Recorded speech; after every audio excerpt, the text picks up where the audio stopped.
وہ اپنے بستے بستر میں کافی دیر تک میان پوتروں کی حقیقت کے بارے میں سوچتا رہا۔ آدھی رات کا وقت تھا۔ عادل کو نقہت کی آواز سنائی دی جو خوف سے لرز رہی تھی۔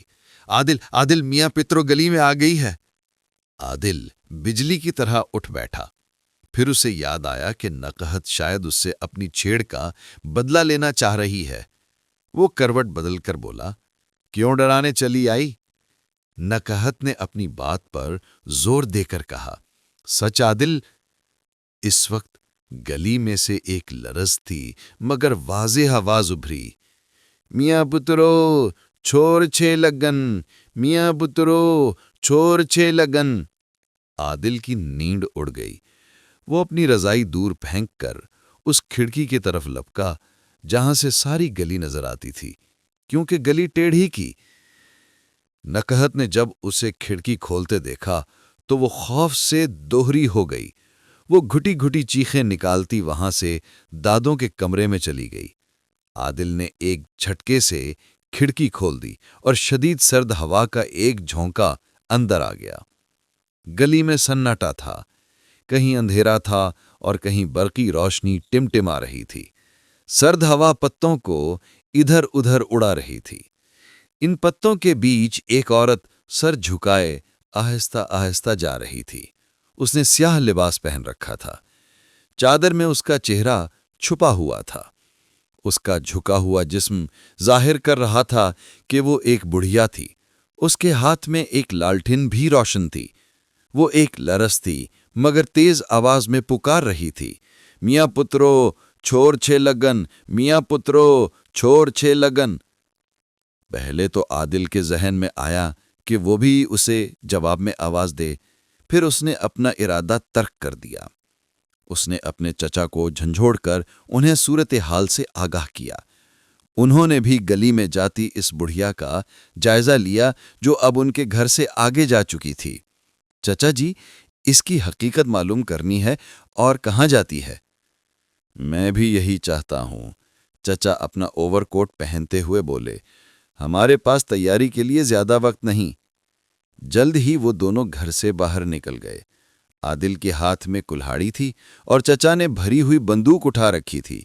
وہ بڑھیا اب گلی کے کونے سے دوسری طرف مڑ رہی تھی۔ وہ دونوں احتیاط سے تیز تیز چلتے ہوئے اس کے قریب پہنچے تاکہ وہ نظروں سے اوجھل نہ ہو جائے۔ ہر طرف ہو کا عالم تھا۔ ایک کتا دور کہیں بھونک رہا تھا۔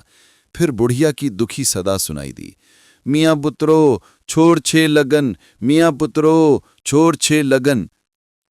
اس پر شدید سرد ہوا سے اڑتے پتے ماحول کو یوں پراسرار بنا رہے تھے۔ وہ بڑھیا تیسری گلی میں پہنچ چکی تھی مگر کوئی باہر نہیں نکلا تھا۔ اس وقت لوگ سو رہے تھے اور باقی ڈرے ہوئے تھے۔ گلی کے آخر پر بڑھیا نے جنگل کی راہ لی۔ وہ پگ ڈنڈی پر سے اپنے اس مکان تک جا پہنچی جو ذرا اونچی جگہ پر بنا ہوا تھا۔ پھر وہ اس مکان میں غائب ہو گئی۔ وہ دونوں اس مکان تک جا پہنچے۔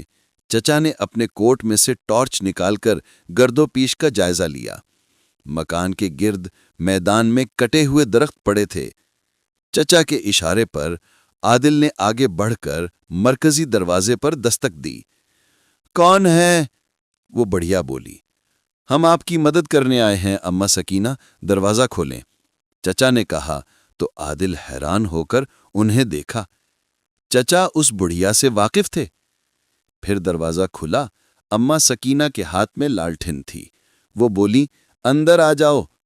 اندر جاتے ہی چچا بولے، آپ کا بیٹا سرفراز کہاں ہے؟ چچا سرفراز کے دوست تھے جو اچانک غائب ہو گیا تھا۔ جواب ملا، وہ جیل میں ہے۔ عادل ایک بار پھر حیران ہوا تو چچا نے اسے بتایا کہ وہ انہیں اچھی طرح جانتے ہیں۔ اماں نے ان دونوں کو ایک چھوٹے کمرے میں اپنے سامنے ایک چوکی پر بٹھایا۔